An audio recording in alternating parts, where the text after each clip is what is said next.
하나님의 말씀 히브리서 4장 14절에서 16절까지 말씀 합독하도록 하겠습니다. 히브리서 4장 14절, 15절, 16절 3절 말씀 좋습니다. 여러분 합독하도록 하겠습니다. 히브리서 4장 14절에서 16절입니다. 좋습니다. 여러분 합독하도록 하겠습니다.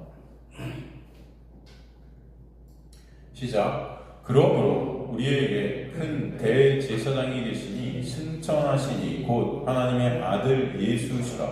우리가 믿는 도리를 굳게 잡을지어다. 우리에게 있는 대제사장은 우리의 연약함을 동정하지 못하시리가 아니요 모든 일에 우리와 똑같이 시험을 받으신 이로되 죄는 없으시니라. 그러므로 우리는 긍휼하심을 받고 때를 따라 돕는 은혜를 얻기 위하여 은혜의 보좌 앞에 담대히 나아갈 것이니라. 아멘. 하나님 감사합니다. 오늘도 생명의 진리 말씀을 통해 생명 되시고 길 되시고 진리 되신 예수 그리스도를 저희들 알게 하시고 은혜를 깨닫게 하시며 그러므로 예수 안에 거하게 되는 이 놀라운 은혜가 얼마나 크고 놀라운지를 알게 되어서 오직 찬송과 영광을 주님께 올려드리게 되는 귀한 역사가 있는 주님의 백성들의 마음 안에 있게 하여 주옵소서. 주님께서 인도해 가시고 이끌어 가시며 역사하여 주옵소서. 종은 가리시고 주님만 드러나는 이 시간 되시도록 성령께서 우리 모두를 이끌어 주옵소서. 우리 시선을 예수께 향하게 하시고 예수께 고정시켜 주옵소서. 말씀을 통해 주님의 놀라운 은혜를 더 깨닫게 하여 주옵소서. 감사드리며 예수 그리스도의 이름으로 기도드리옵나이다. 아멘. 저번 시간에 우리 12절 13절을 통해서 하나님의 말씀이 우리를 어떻게 하신다? 벌거벗기신다 그랬죠? 벌거벗기신다. 하나님의 말씀이 우리에게 오면은 벌거벗겨지는 역사가 있다. 그래서 반드시 하나님의 복음, 하나님의 말씀이 생명의 말씀은요, 여러분을 벌거벗기시는 그 놀라운 역사가 여러분 있게 됨을 여러분 아시기 바랍니다. 교회 와서 예수님 이용해서 그래서 내가 원하는 거 이루어지고, 내가 원하는 거 되고, 그래서 하나님은 살아계시다 이런 하나님이 아니라는 거예요. 하나님 복 주신 하나님이다 이런 하나님이 아니고 진정 하나님의 은혜는 여러분이 다 벌거벗겨지는 그죠? 그럼 어떻게 했습니까? 수치와 그죠? 여러 가지 것들이 다 드러나는 거죠. 안에 있는 것들이 다 드러나는 그런 역사가 있게 된다. 벌거벗기셨다는 것은 우리가 죄 아래 갇혀 아무것도 할 수 없는 그저 죄만 생산하는 믿음 없는 자인이 드러나게 하신다는 거예요.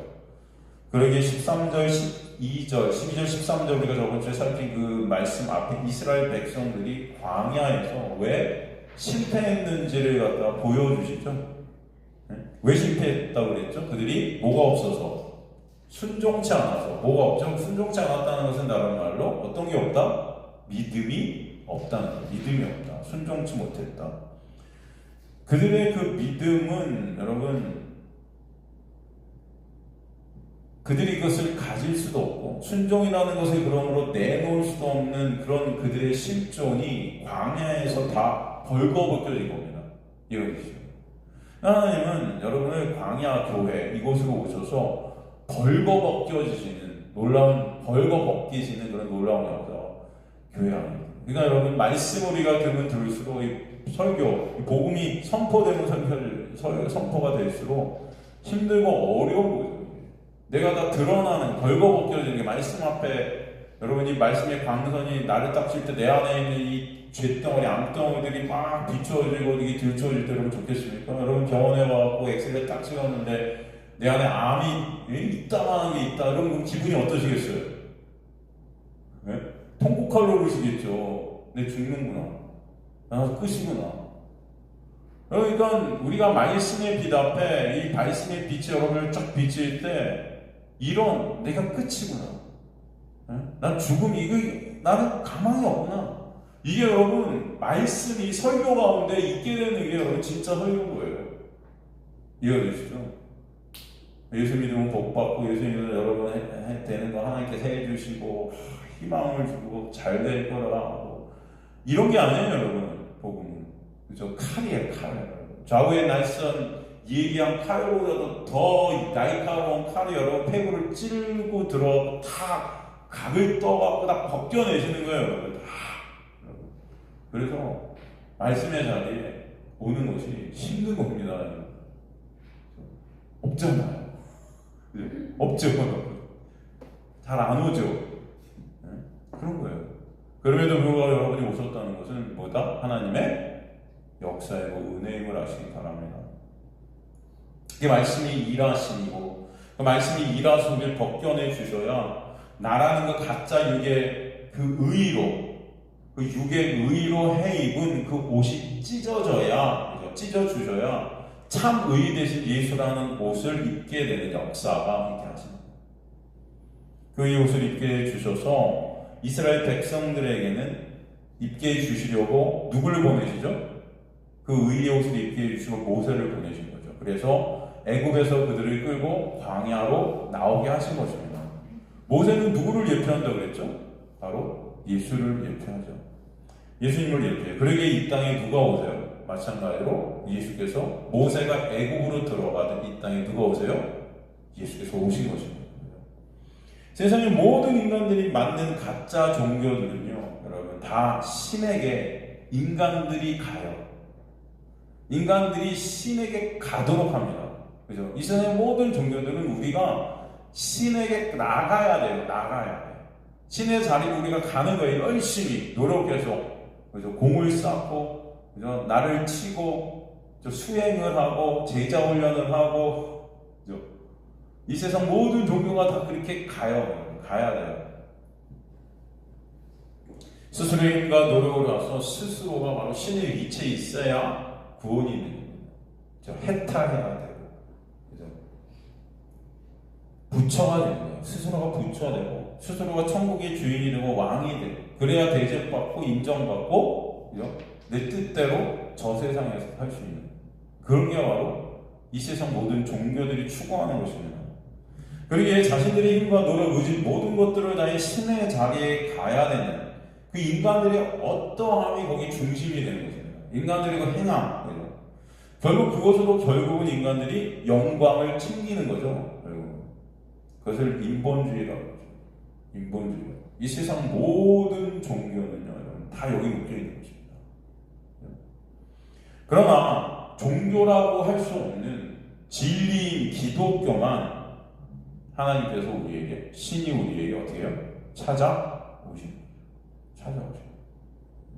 죄 가운데 있는 우리에게 찾아오셔서 죄에서 스스로의 힘으로 능력으로 절대 빠져나올 수 없는 당신의 백성들을 끄집어내시고 하나님의 나라로 끌고 들어가십니다.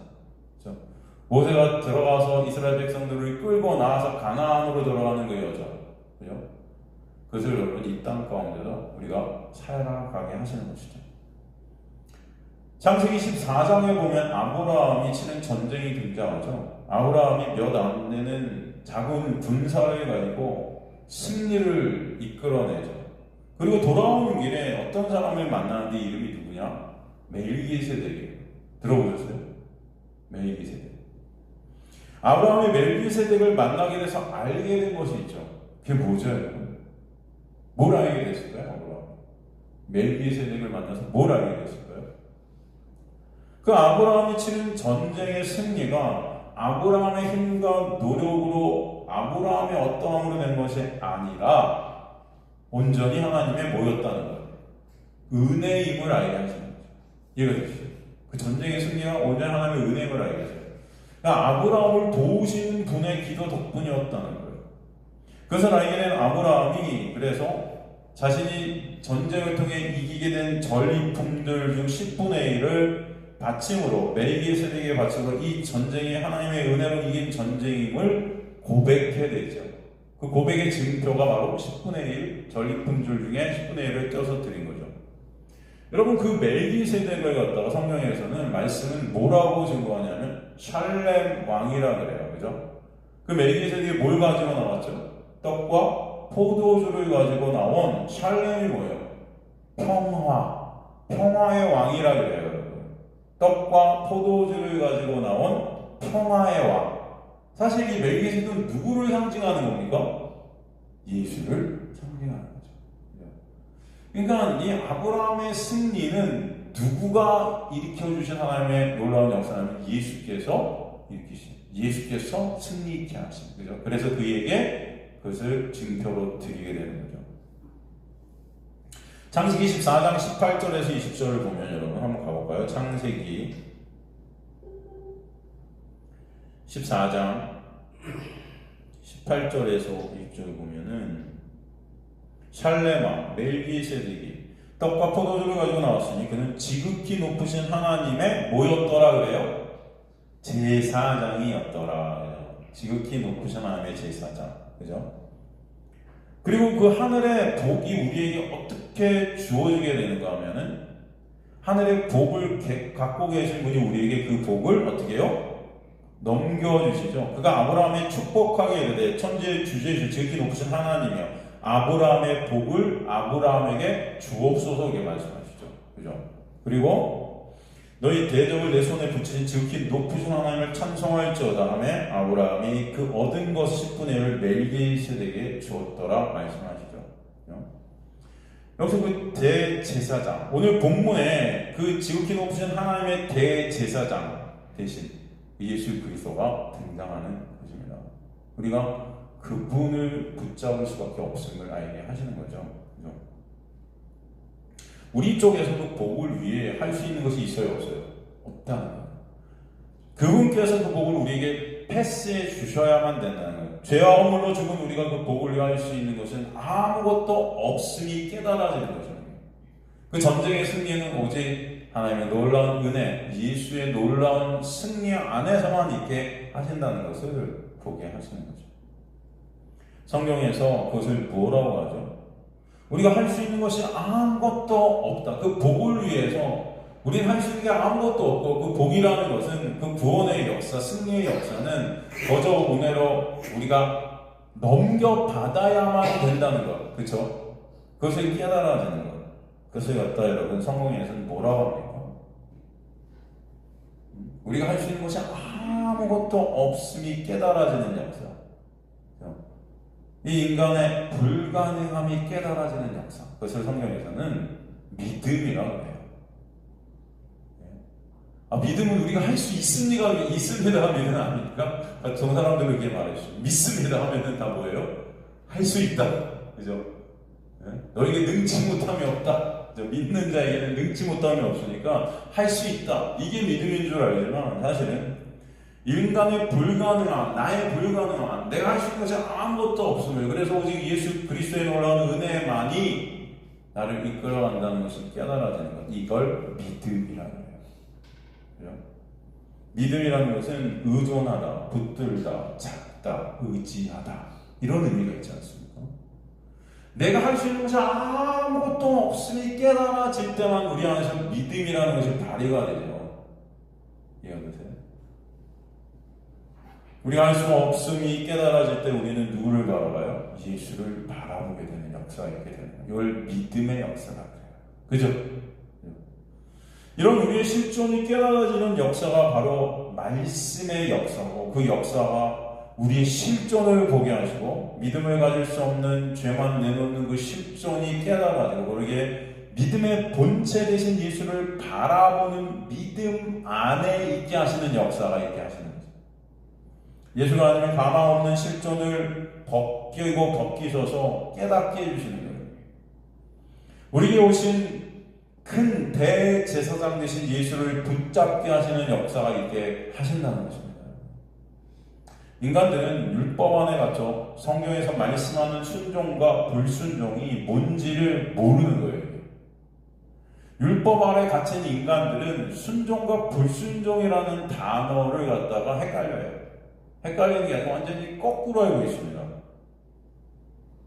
저번 시간에 우리가 살폈지만 이스라엘 백성들이 하나님의 말씀을 어떻게 해서 순종치 않아서 안식에 들어가지 못했다 하실 때에 그 순종이 무엇인지를 율법 안에 갇힌 인간들은 깨닫지 못해요. 이해하지 못해요. 이해가 되십니까? 여기서 순종이 뭘까요? 하나님의 시킨, 하나님께서 명령하신 것을 행하고 안 하고 그것을 말하는 걸까요? 성경에서 말하는 불순종과 성경에서 말하는 순종이라는 것이 인간의 행함을 두고 있는 걸까요? 여러분, 하나님께서 우리가 하나님의 명령을 하나를 더 지키고 하나를 덜 지킨 것에 관심이 있으실까요? 하나님께서 여러분에게 지키라고 주는 율법, 그죠? 그 율법을 우리가 조금 더 지키고 조금 덜 지킨 것 갖고 관심이 있으실까요? 그걸 좀 더 많이 지키면 우리가 순종한 사람이고 좀 덜 지키면은 순종 안 한 사람일까요? 그런 걸 순종이라고 하나요, 성경에서? 아니죠. 그런데 율법 안에 갇힌 인간들은 그걸 순종이라고 생각하죠. 그죠? 하나님께서 명령하신 것을 더 지키는 것, 많이 지키는 것, 온전하게 지키면 지킬수록 나는 순종했다고 착각하죠. 못 지키면 불순종했다고 착각하죠. 근데 하나님은 거기 관심이 있다 없다? 없으시다니까요. 그런데도 교회에는 그걸 순종이라고 하고 그걸 불순종이라고 해요. 그죠? 더 지키는 거, 많이 지키는 거. 여러분, 그러나 그런 것에 관심이 없으신 거예요. 왜 예수께서 십자가에서 그 율법을 다 이루셨어야만 했는지 아는 것, 그 이유를 깨닫는 것. 그렇게 되면은 불순종과 순종이 무슨 의미인지를 아는 거죠. 예수의 십자가의 언약의 완성 안에서만 율법이 다 어떻게 돼요?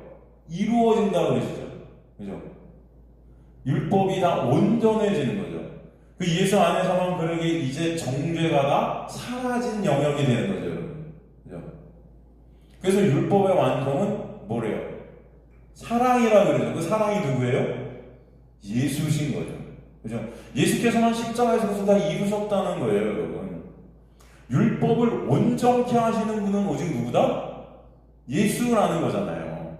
그죠? 야고보서에 보면 율법을 다 지키다가도 하나만 어겨도 이미 다 어떻게 했다? 빵점이라는 거예요. 빵점, 여러분. 그렇다면 이 세상 사람들은 100%가 다 뭐다?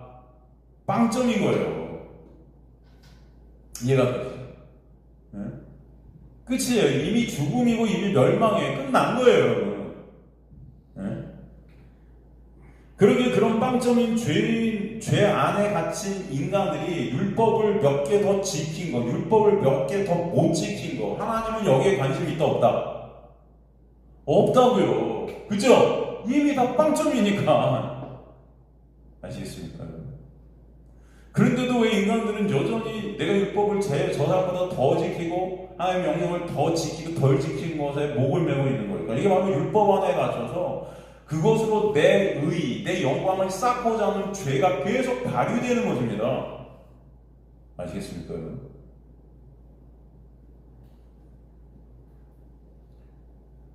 인간의 실존을 모르는 거예요. 인간의 실존을 모르기 때문에 자신의 힘으로 율법을 조금 더 지켜서 하나님 앞에 서려 하는 자체를 뭐라 그래요, 성경은? 그걸 불순종이라 그래요. 그죠? 근데 교회에서는 그걸 뭐라 그래요? 순종이라 그런다고요. 여러분 이해가 되세요? 진짜? 네? 이 개념이 이해가 안 되면 여러분 복음은 이해가 안 돼요. 그러니까 불순종과 순종도 모르는 거예요, 이거는. 교회 다니는 사람들. 제가 정말 확신하는데 지금 이 불순종과 순종의 개념을 아는 우리나라 기독교 인구 중에 몇 %가 이 불순종과 순종의 개념을 알까요, 여러분? 제가 볼 때 0.001%나 될까? 모르겠습니다. 제가 그걸 또 말하면 또 저를 욕하겠죠. 어떻게 너만 아냐고. 그런 게 아니고 진짜 만나본 사람 중에는 제가 만나본 교회 다니는 사람 중에 이걸 갖다가 아는 사람들이 없었어요. 하나님의 말씀을 지키는 걸 순종이라고 생각해요. 그죠? 아닙니까? 여러분? 여러분 어떻게 생각하셨어요? 근데 반대라고요. 불순종이 뭐예요? 하나님의 말씀을 내가 더 지켜서, 율법을 더 지켜서, 하나님의 말씀대로 더 살아서 하나님 앞에 나가려는 그 자체를 뭐라 그래요? 불순종이라고 한다고요. 왜? 하나님은 그거 관심 있다 없다? 없다. 어차피 다 빵점이니까. 그걸 불순종이라고 해요. 다른 말로 믿음 없음. 그죠? 난 뭐래도 하나님 앞에 설 수 없는 불가능한 무가치한 죄인임이 그런데 깨달아져서 오직 율법의 완성되신 예수만을 바라보게 되는 것. 그죠? 그 예수 안에서 우리는 어떻게 돼요? 온전해지고 죄가 사라진, 정죄가 사라진 그 영역 안에서 예수 그리스도라는 의의 옷을 입고 하나님 앞에 설 수 있게 되는 그 놀라운 역사. 나라는 실존이 깨달아져서 벌거벗겨져서 대제사장 되신 예수 그리스도가 아니면 안 되니 깨달아지는 역사. 그래서 예수 그리스도를 바라보게 되는 그 역사, 그걸 뭐라 그래요? 그걸 순종이라고 해요. 그죠? 그거를 믿음이라고 해요.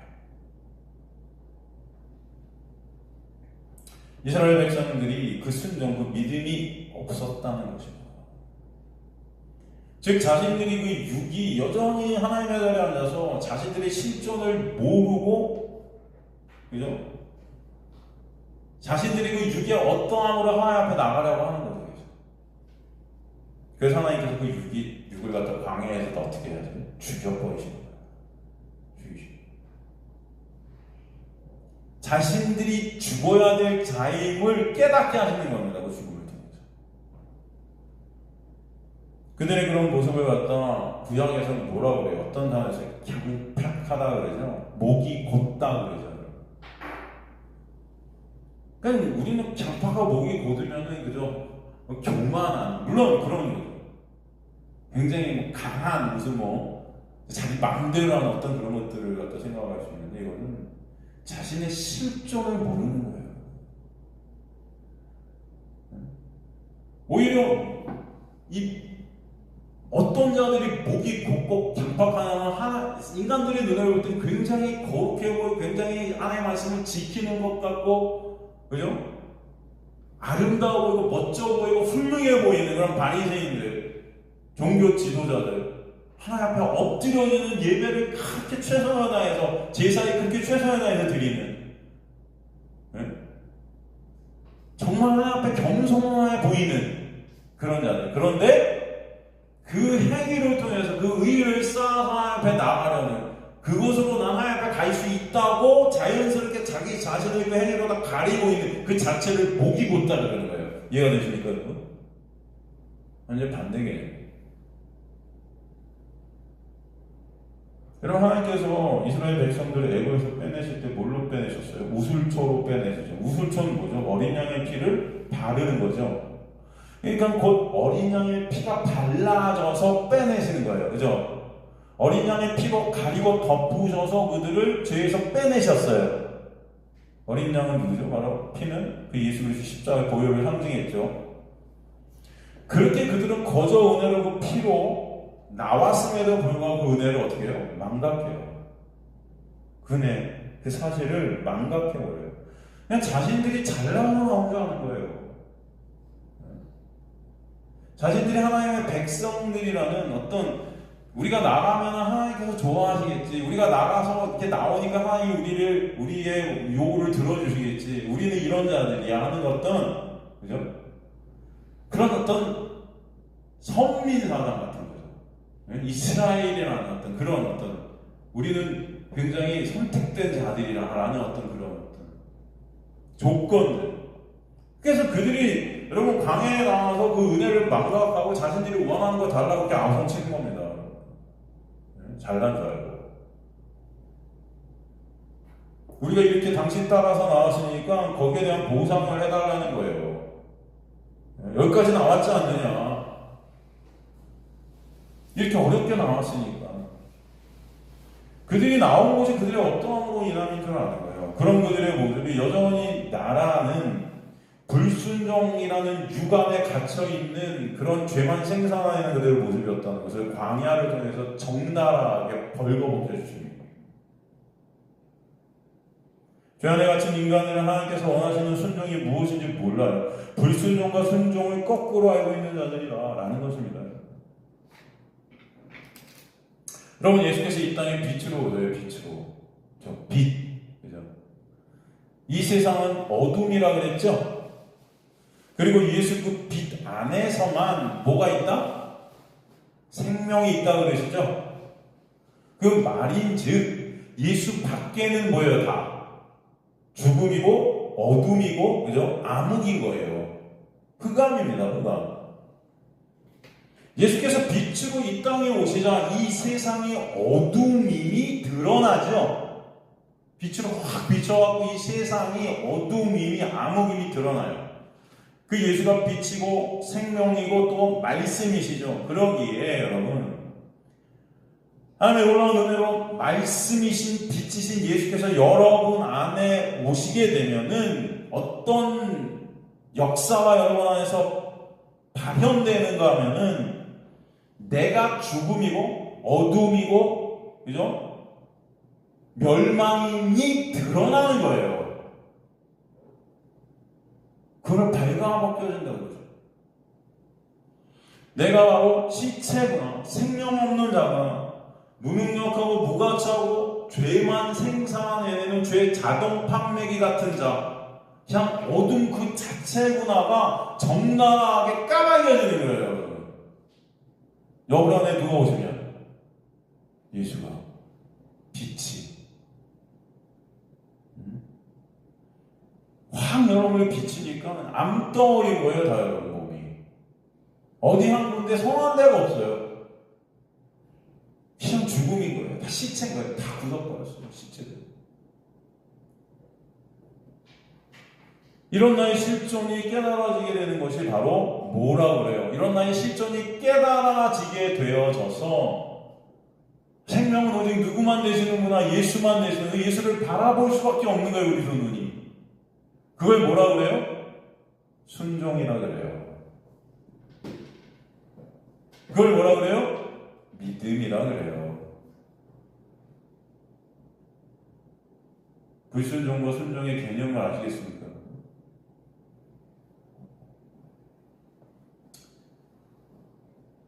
그게 바로 하나님의 능력인 거예요. 디나미스. 구원을 허락해 주시는 하나님의 일하심인 것입니다. 그래서 우리가 순종을 내놓을 수 있고 믿음을 내놓을 수 있는 건 그 믿음의 주체, 순종의 주체 대신 예수 그리스도의 놀라운 은혜가 아니면 안 된다는 거죠. 나중에 보면 그 전체가 그래서 하나님의 은혜인 것입니다.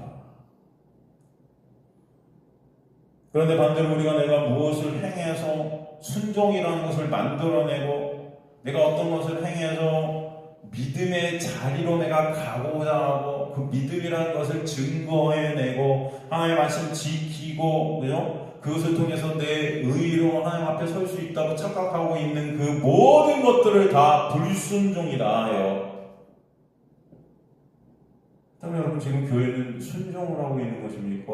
불순종을 하고 있는 것입니까? 도대체 여러분 기독교인들은 교회 다닌다는 교인들은 지금 순종을 내놓는 것입니까? 불순종을 내놓는 것입니까?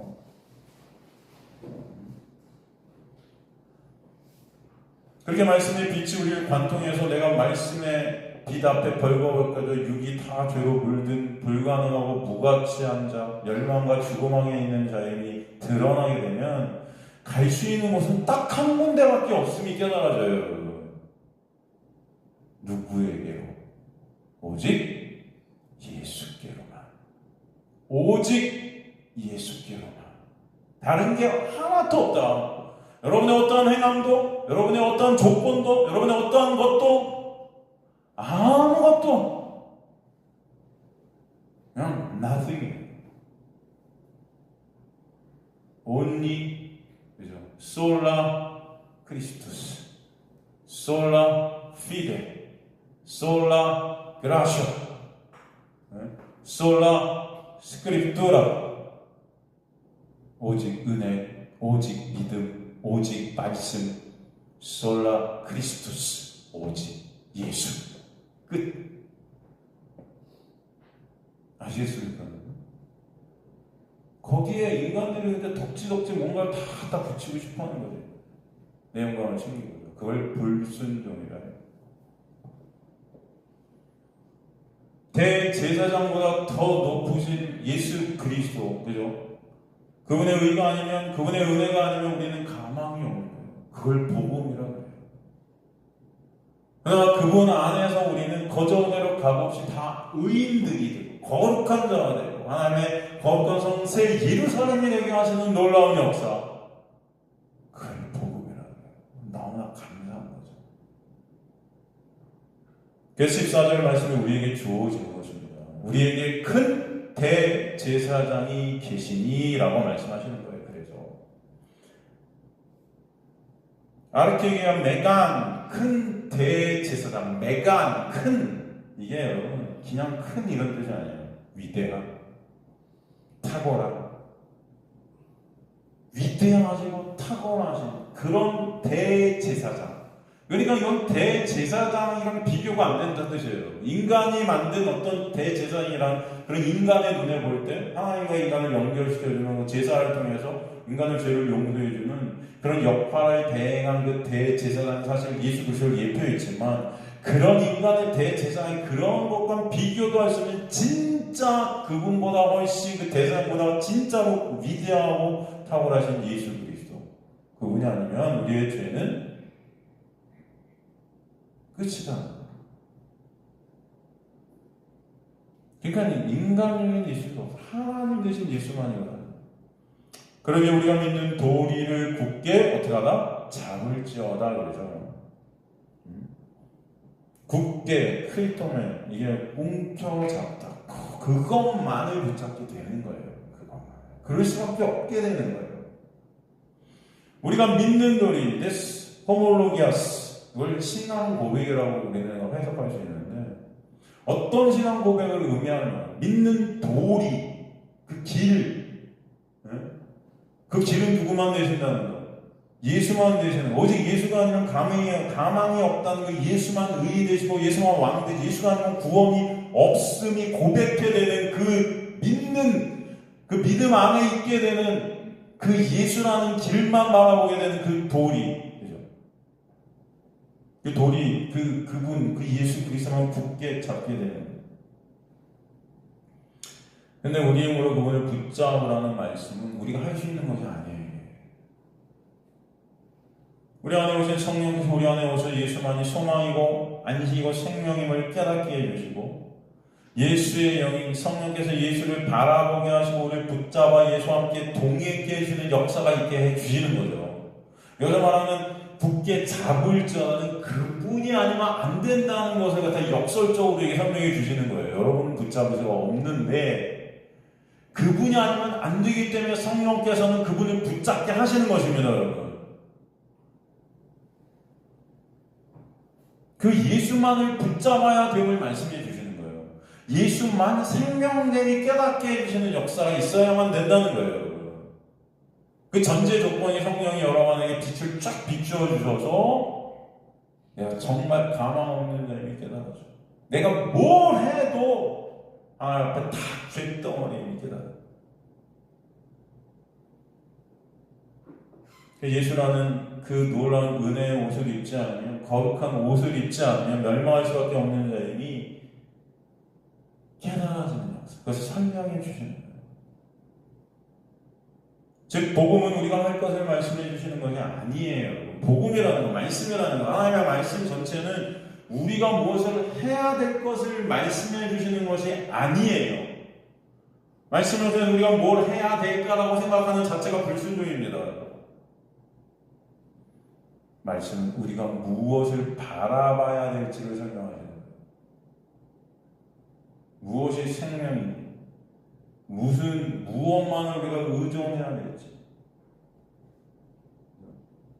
그 은혜, 그 생명, 그것이 무엇인지 알려주시는 거예요. 그래서 바로 하나님의 믿음의 역사를 통해 그 믿음 안에 거하게 해주시는 주님의 놀라운 백성 안에서 있게 하시는 역사입니다. 오직 예수를 깨닫게 해주시고 예수를 알게 해주시고 그 예수를 바라보게 하시고 예수를 믿는 믿음 안에 있게 됩니다. 그리고 14절 말씀에서 보면 우리가 바라봐야 할 것이 붙잡아야 할 것이 믿는 돌인데 사실 그분을 갖다 어떻게 표현했냐면은 그러므로 우리에게 큰 대제사장이 계시니 어떤 분이다? 승천하시니이다 이렇게 돼요. 그죠? 승천하시니 곧 하나님의 아들 예수 이렇게 말씀하세요. 승천하셨다라는 말씀을 쓰시죠. 어떻게 보면은 예수께서 승천하셨다는 이 사실이 우리가 주님을 붙잡을 수 없는 이유가 됩니다. 15절에 보면 이것이 바로 우리의 인생 가운데 있게 되는 시험이다 이렇게 말씀하세요. 15절에 보면 이미 승천하셔서 이 땅에 안 계신 그 예수께서 우리 눈에 안 보이시는 그 예수를 우리가 붙잡아야 된다는 그 자체가 시험인 거예요. 이해가세요? 여러분 생각해보세요. 주님께서는 부활하시고 제자들과 이 땅에 40일 동안 계셨나요? 그리고 어떻게 하시죠?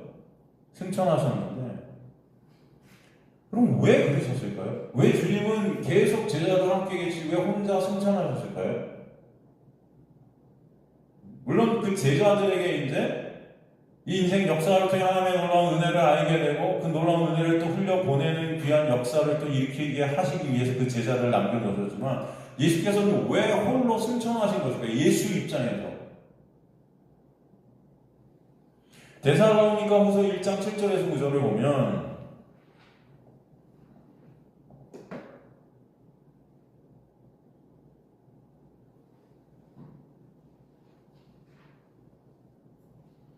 환난을 받는 너희에게는 우리와 함께 안식으로 갚으시는 것이 하나님의 공이시니 주 예수께서 자기의 능력의 천사들과 함께 하늘로부터 불꽃 가운데서 나타나실 때 하나님을 모르는 자들과 우리 주 예수의 복음에 복종하지 않는 자들에게 형벌을 내리시리니 이렇게 말씀하시죠.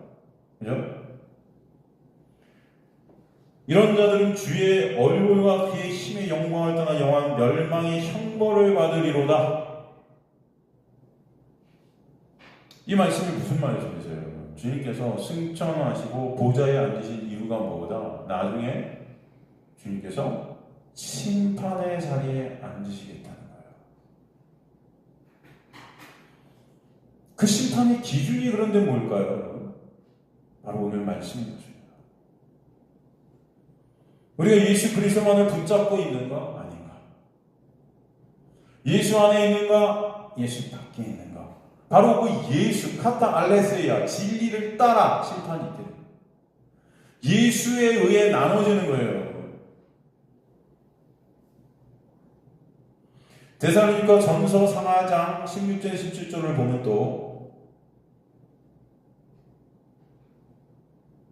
주께서 소령과 천사장의 소리와 하나님의 나팔의 소리로 친히 하늘로부터 강림하시니 그리스도 안에 죽은 자들이 먼저 일어나고 그에 우리 살아남은 자들도 그들과 함께 구름속으로 끌려올려 구름속, 이 구름이라는 것은 여러분 하나님께서 예수께서 구름 타고 오신다 때 구름은 하나님의 임재를 뜻하는 거죠. 여러분은 아시죠 다?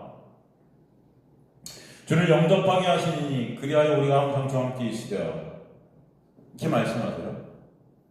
여러분 이 말씀은요 정말 반전 중에 반전의 말씀이죠. 왜 그럴까요? 정말 이 말씀은 반전이죠. 여러분 예수께서 초림 때 모습이 어떤 모습이었어요? 초림. 예수께서 첫째 육으로 이 땅에 오셨어요. 이사야서에 보면은 그 예수님은 쳐다보기도 어려울 정도로 못생겼다. 뭐 이런 말이에요. 볼품없고 쳐다볼 가치도 없는 그런 자예요. 여러분 예수께서. 그런 자의 모습으로 오셨죠. 인간의 눈으로 봐도 멸시천재마다 마땅한 외모. 그죠? 그런 자로 오셨다고 그러죠. 이사야서에 보면. 하여튼 근데 인간들이 정말 말씀을 무시하고 있는 거가 뭐냐면은 저는 이런 게 정말 너무 이상해요. 네? 지들이 만든 거예요, 다 그런 예수도. 아름다워야 돼. 지들이 믿는 예수니까. 그렇잖아요. 그리고 우리가 예수님 보면 영화 배우들도 여러분 예수님 일대기 그 영화 배우들 보세요. 다 너무 잘생기지 않았어요? 여러분 꿈에 나오는 예수님은 다 그런 예수님 아니에요? 내가 막 꿈꿔 막 예수님 하나 근데 예수님 너무 잘생겼죠. 교회 뭐 이렇게 가면 예수님 이렇게 그려놓잖아요, 여러분. 네? 작고하신 이주일 선생님 같이 생기신 예수님 봤어요? 또 그분께 모여있는 그분도 잘생기셨죠, 물론. 그분보다 더 못생긴 거죠. 제가 그분 때문에 굉장히 놀림을 많이 받았거든요. 제가 중학교 때 여러분 진짜 놀림을 많이 받아갖고 제가 한이 있어요, 한이. 못생긴. 제 이름 그때 막 출석 맨날 불렸어요. 한 번도 넘어간 적이 없어요, 선생님들이. 하여튼간 이건 여담인데 여러분 분명히 성경은 그 예수님이 쳐다보기도 힘들다고 그랬어요. 네? 너무 볼품없고 너무 못생긴 거죠. 인간인데 볼 때도. 네? 거기다가 여러분 그가 태어난 상황을 보세요. 어디서 자랐어요, 예수께서? 네? 목수에다가 태어났죠. 일자무식 목수. 그 당시에 가장 하찮은.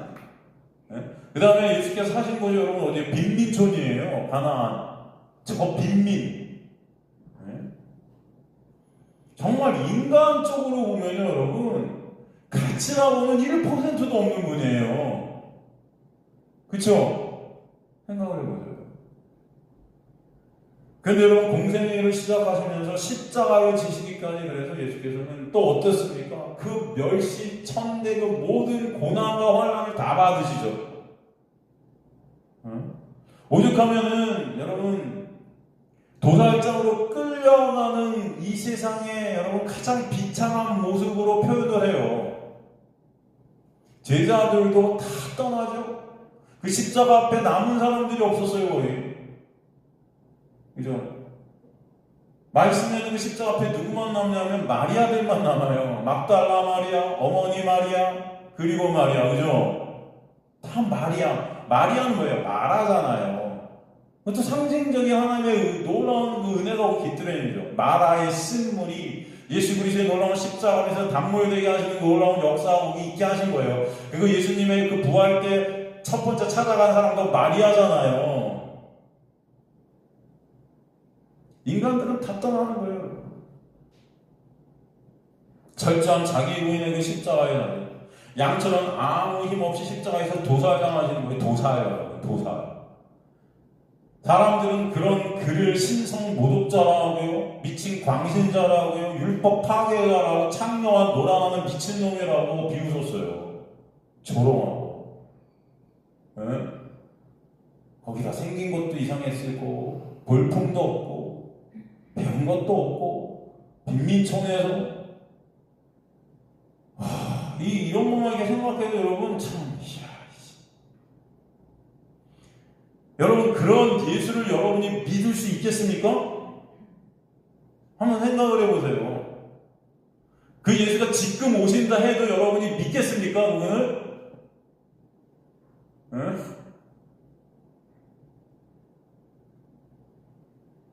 안 믿어요. 절대 안 믿습니다.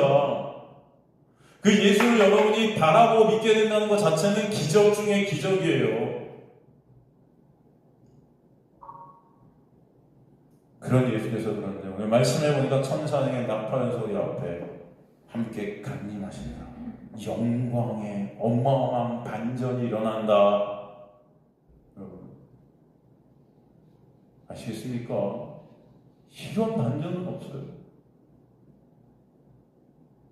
여러분 말씀이 얼마나 위대한가.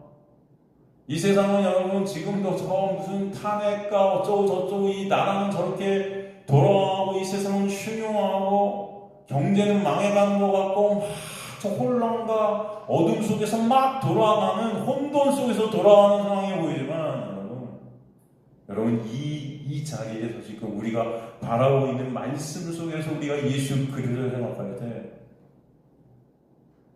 어마어마한 영광이 보이는 하나님의 놀라운 역사가 여기 우리에게 계속 말씀해 주시고 계신 역사 있는 것을 여러분 아셨어요. 아셔야 돼요. 얼마나 놀라운 은혜예요. 그 눈에 안 보이는 그 예수를 우리가 붙잡고 있는 거죠, 여러분.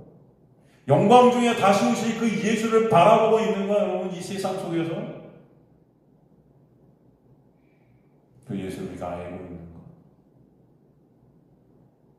그냥 인간들의 눈에는 여러분 그 예수를 붙잡을 가치가 없는 거예요. 당시도 그랬고 지금도 그래요. 우리가 붙잡고 있다는 그 예수는 다 뭐예요? 우상숭배 예수예요. 그게 멋져 보이는 예수인 거예요, 여러분. 네? 영화에나 나오는 그렇게 잘생긴 예수라고요. 여러분이 붙잡고 있는 예수는 아름다워 보이고 그럴듯해 보이고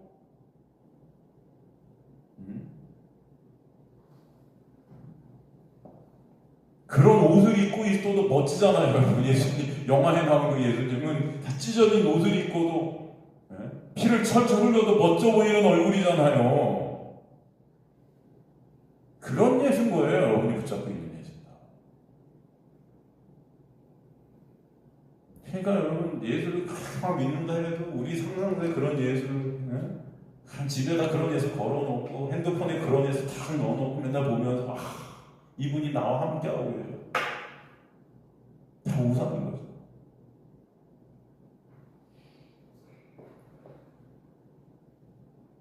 지금의 교인이나 예수님 당시 인간들이나 다 똑같아요. 예수께 관심 없는 거예요. 관심이 없어요. 예수께. 그런 예수 관심 없어요.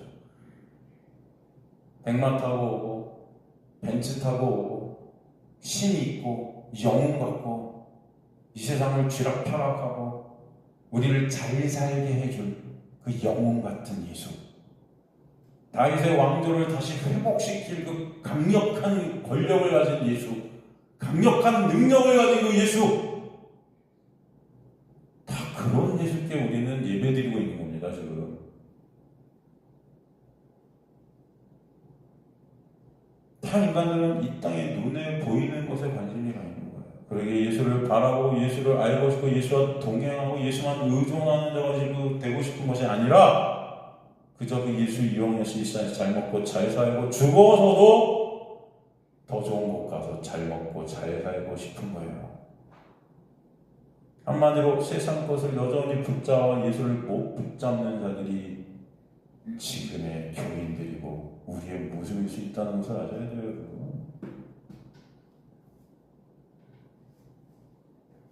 그런 우리에게 말씀을 통해 오늘도 질문하시는 것입니다. 생각해 하시는 거예요, 여러분.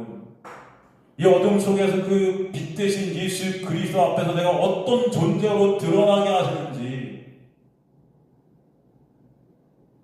그 예수를 진짜 바라보고 있는지 다시 한번 여러분의 모습을 보라고 오늘도 말씀을 주실 거예요. 그 예수를 진정 내가 알고 싶은 것인지, 여러분. 여전히 세상 것들을 못 놓고 있는 우리의 모습을, 그럼에도 불구하고 그런 우리를 오늘도 붙잡으시고 예수를 못 붙잡고 있는 우리 실존을 보여주시면서 그런 우리 끌고 가신 하나님의 은혜가 뭔지를 밝히 보여주시려고 또 말씀 앞에 우리를 오게 하신 것이에요. 그 은혜가 뭔지를 아시는 저 여러분들이 간절히 소망합니다. 누가복음 16장에 보면 어떤 이야기가 나옵니까? 그 유명한 부자와 거지 나사로가 나오죠. 나사로, 하나님은 도움이시다. 하나님이 도우셔야만, 그 하나님의 은혜가 임하셔야만 거지 되는 거야. 인간들이 무슨 거지가 되고 싶어 합니까? 거지 나사로가 천국 갔다 하니까 천국의 목적이 돼서 말만 거지 나사로 하면서 이렇게 거지 나사로 같아야 될 텐데 막 이러는 거죠. 여러분, 천국의 목적이니까. 여러분들이 거지가 되고 싶다고요? 거짓말 하세요. 그 푸토코스의 가난함이 있게 되는 것은, 그래서 예수만을 붙잡게 하시는 것은 하나님의 놀라운 역사가 아니면 안 돼요. 그 은혜를 입은 자의 전형이 거지 나사로예요. 그 말씀의 후반부에 보면은 지옥에 간 부자와 아브라함의 대화가 나와요. 지옥에 간 부자가 자신은 비록 지옥에 있지만 아직 남아있는 5명의 형제들을 위해 그 율법 안에 갇혀있는 모세 오경 안에 갇혀있는 그 다섯 안에 갇혀있는 이 세상에 율법화된 그 자들에게 죽은 나사로를 다시 부활시켜서 살려보내서 그 동생들에게 전도 좀 해달라고 그러죠. 그런데 결과는 뭡니까? 아브라함이 허락해요? 안 해요? 안 해요. 왜? 네? 죽은 나사로가 살아와서 그 기적이 일어나서 그들에게 전해도 설득해도 그들이 믿는다 안 믿는다? 안 믿는다. 그들의 눈에는 뭐만 보인다? 그 기적 자체가 목적이 된다. 이해하십니까? 예수 오병이의 표적을 일으켜 주셨는데도 인간들은 그 예수를 못 봐요. 그리고 표적만 봐요. 그 기적 자체만 봐요. 그 기적이 나한테 일어나서 내 유익을 챙기는 그것에만 인간들은 목적이 다 있는 거예요. 인간은 그 기적에서 그저 이 땅에서 자신들의 육을 위해 잘 먹고 잘 살려 하지 예수님을 믿지 않는 자들이라는 것을 알려주는 거예요. 그런 식으로는 안 된다는 것입니다. 인간의 구원이라는 것이. 여러분, 부자는요, 자신의 집 앞에 있는 거지가 천국에 갈 것이라고 절대 생각지 못했을 거예요. 그죠? 어떻을까요? 여러분 같으면 생각하셨겠어요? 네? 여러분 집 앞에 길가에 그런 거지가 한 명 있다고 생각해보세요. 야, 이 사람이 천국 갈까? 그렇게 생각 안 할걸요? 사람들은 지나가면서 야, 전생에 무슨 많은 죄를 졌길래 저렇게 거지로 태어났냐는 이러고나 있을 거예요. 그죠? 뭘 저렇게 잘못했길래 요 모양 요 꼴로 사냐, 저 불쌍한 놈.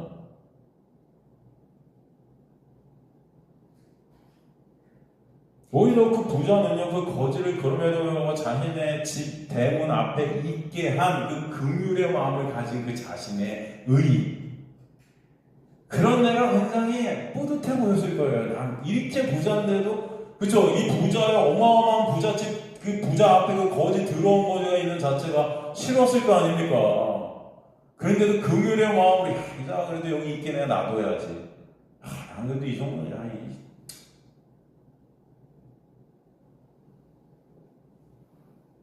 그 부자는 여러분 자색옷을 입고 있었어요.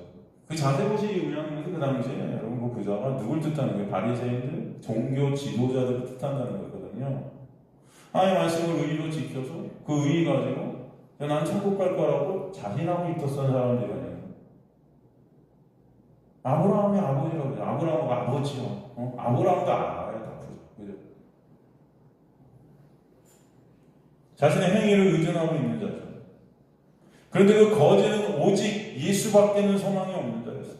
아무것도 붙잡을 것이 없어요. 그리고 이 세상 그 어떤 것도 이제는 그의 눈에 차지 못하게 됩니다. 거지에게서 나오는 것은 예수에 대한 영광, 예수에 대한 찬송. 그 거지에게는요, 여러분, 천국이 은폐되어 있는 거예요.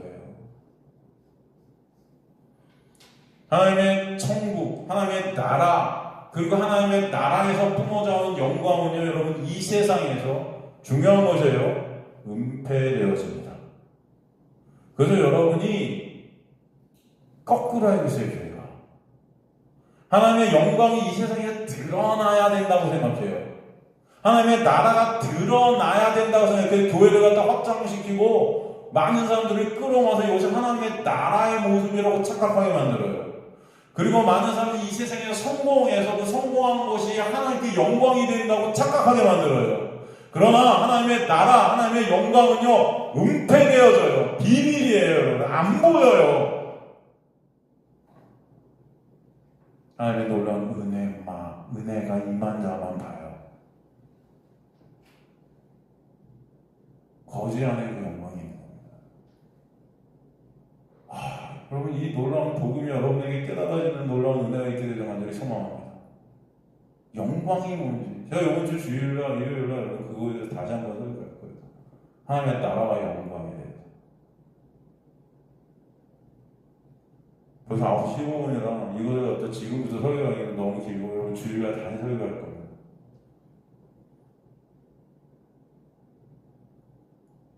거지에게서 나오는 그 하나님에 대한 찬송, 그 영광은 이 세상에서 가려져요. 안 나옵니다. 감춰지는 거예요. 세상 그 누구도 알아먹을 수가 없어요. 그래서 그 거지가 천국에 가리라고는 상상을 못하는 거예요. 가늠한 여인이 저 창녀가 세리가 의인이라고는 상상을 못하는 거예요.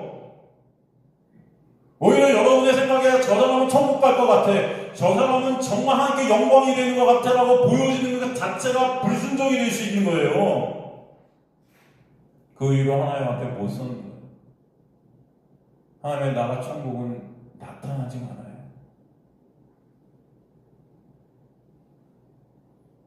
그 거지의 믿음, 그 세상에 함유할 수 없는, 세상에 담을 수 없는 그 하나님의 영광이 그 안에 깃든 그 거지 안에 있는 하나님의 그 은혜, 그것이 믿음이라고 그러는 거예요.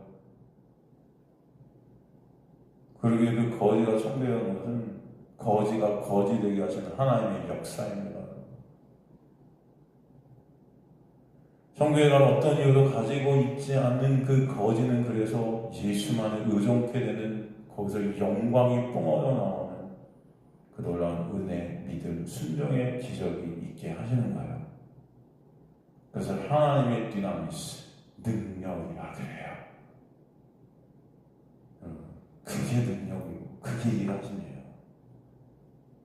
근데 인간들이 그 능력 달라고 그러죠, 맨날. 그래서 어때요? 이 세상에서 영웅되고 싶어 하는 거죠? 그걸 불신종이에요. 거꾸로, 다 거꾸로. 교회는 다 거꾸로 돼 있어요. 거꾸로. 복음도 거꾸로, 말씀도 거꾸로. 그러니까 불순종만 되는 우리의 모습을 말씀을 통해 깨닫게 해주시는 거예요. 오늘도 이 말씀을 통해 다시 한번 여러분 생각해 하시는 거예요. 성령께서 여러분 안에서. 이 거꾸로 된 우리의 모습들. 아무것도 입지 못해 벌거벗겨진 거지인 우리가 오직 예수의 의의 옷만을 입도록 하시는 분이 성령의 역사인 것입니다. 그러기에 예수의 십자가를 통해 우리에게 거지 되게 하시는 성령의 놀라운 은혜가 임하도록 이끄는 자들이 하나님의 택한 백성들이 될 줄로 믿습니다. 15절에 이것을 믿는 도리신 예수만을 붙잡아야 될 이유를 설명하시는 거죠. 그래서 15절 맨 앞에 가르가 빠져 있는 거예요. 왜냐하면 우리에게 있는 에코, 우리가 소유케 된, 이런 뜻이에요. 우리가 가지게 된, 옷을 입게 되다. 이 에코라는 뜻은요, 여러분, 옷을 입다라는 뜻이 있어요. 참 신기해요, 그죠? 어떤 옷을 입어요? 예수라는 옷을 입게 된다. 우리에게 그것이 있게 되는 거예요. 그 대제사장, 그분은 누구예요? 예수십니다. 그분이 바로 우리의 연약함, 아스테네이아, 육의 결핍, 무능력, 이런 뜻이에요. 우리가 입고 있는 그 육의 무능력함, 약함, 고통, 병에서, 그 죄라는 병에서 계속 뿜어져 나오는 아픔, 이걸 연약함, 아스테네이아. 원하는 성은 행치 못하여서, 그죠? 죄에 물려 있어서 통곡할 수밖에 없는 그런 사도 바울의 실존, 우리의 모습임을 알게 하시는 그 역사, 벌거벗은. 그 인간의 연약함을 주님께서 다 가져가셔서 십자가에서 끝장내시는 은혜, 있게 하시는 거죠. 15절부터 여러분 다음 시간에 하도록 하겠습니다. 15절부터 다음 시간에 계속해서 하도록 하겠습니다. 오늘도 여러분 하나님의 말씀은요, 여러분에게 많은 것들을 생각하게 하시고 많은 것들을 깨닫게 하시고 인도해 가신 것을 좀 믿습니다. 그럼 다 거꾸로 되어 있어요. 거꾸로. 다 거꾸로. 이것을 갖다 하나님께서 보게 하시는 은혜가 여러분들이 있게 되길 간절히 소망합니다. 그것이 역사예요. 하나님의 능력이고요. 이것이 진정 여러분 안에 감동으로 오게 하시기를 저는 간절히 소망하며 말씀만이 여러분이 갇히고 생명이 되게 하시는 거예요. 얼마나 감사하죠.